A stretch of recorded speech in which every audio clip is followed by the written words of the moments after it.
Buenas, profes, ¿cómo va? Vamos a empezar hablando un poco del patrón MVC.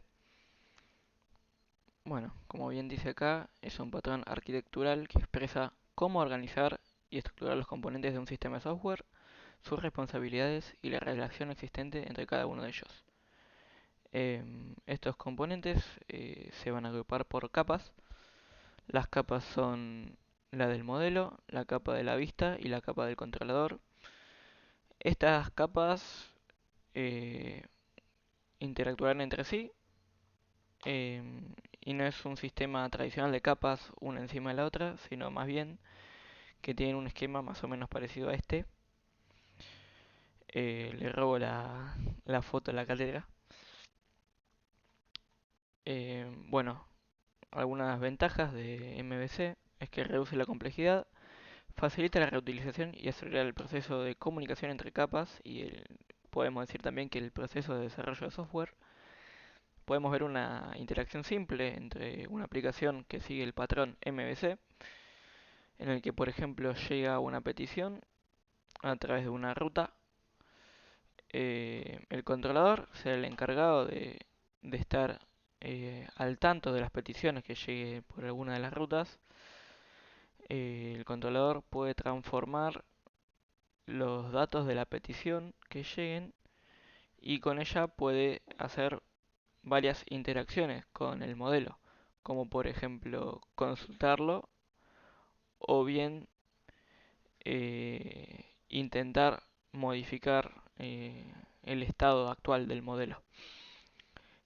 El modelo puede comunicarse con una base de datos donde estará guardando la información, actualizará o recuperará los datos pedidos, se los devolverá al controlador y el controlador será el encargado de actualizar la vista, que es la representación del estado de nuestro modelo, que será lo que terminará viendo el usuario final de nuestra aplicación. Algunas ventajas que tiene este modelo es que los componentes tienen objetivos y responsabilidades bien definidas y se puede trabajar en equipo fácilmente, ya que un desarrollador puede estar trabajando, por ejemplo, en alguna parte de la vista sin interferir en el trabajo de otro desarrollador que está trabajando, por ejemplo, en el controlador.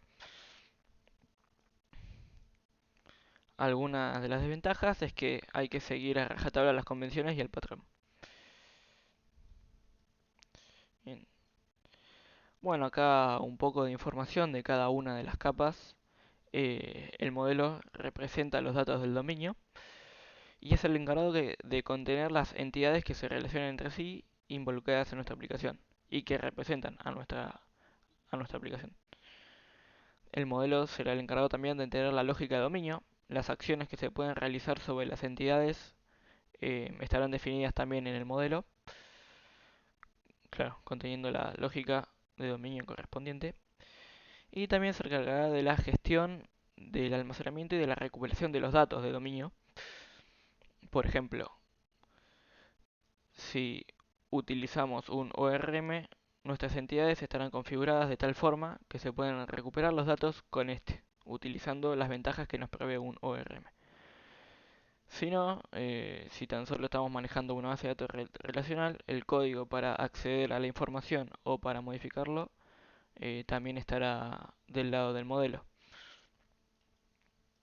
La vista, otra de los componentes de nuestra aplicación, es una representación del estado del modelo. Y es una interfaz. No, vamos primero al controlador. El controlador es un intermediario entre el usuario final y la vista, ya que captura las interacciones del usuario sobre la vista y realiza las acciones requeridas. Puede consultar información del modelo, actualizar el modelo, etc. Ambas, la vista y el controlador, forman una interfaz entre nuestra aplicación y los usuarios finales. Me gusta verlo como una manera de ver los datos. Y bueno, para contestar la pregunta que se plantea en el ejercicio, en el controlador no debe haber código de acceso a la base de datos, por ejemplo consultas SQL, sino que esto debe estar en el modelo, y se debe evitar tener HTML embebido, ya que esto es parte de las vistas. El modelo sí puede tener El controlador, perdón, sí puede tener instancias de modelo para poder interactuar con él. Además, puede tener lógica para transformar los datos provenientes de una petición para pasárselos de manera correcta al modelo. Por ejemplo, puede tener, por ejemplo, el modelo puede esperar recibir un, en- un entero, pero desde la petición HTML el dato que llega es un string. Por lo tanto, el controlador puede ser el encargado de manejar este tipo de conversiones. Bueno, con el modelo definido, pasaremos a ver algún ejemplo de cómo tenemos incorporado esto en nuestra aplicación. Nuestra aplicación tenemos por un lado la parte core, que es básicamente donde están definidas las entidades, el modelo y la lógica de negocios de nuestra aplicación.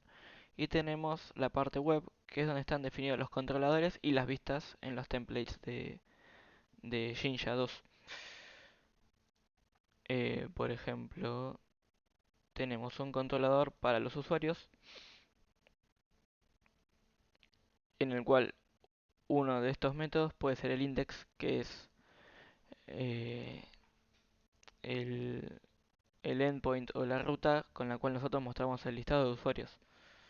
Aquí manejamos los permisos y le definimos la ruta para poder acceder a este recurso.